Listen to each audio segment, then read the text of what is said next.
Today is going to be episode 14, lots of activity. Today was a great day to fly because there was a lot of activity on the property.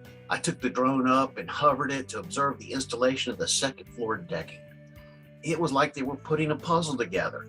They were installing the flooring and then cutting off the excess edges.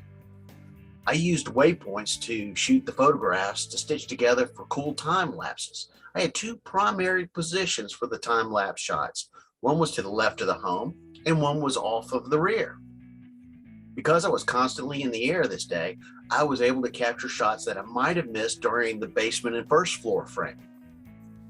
They were putting together the frames for the second level, they were adding the exterior siding, and then they were cutting the windows out.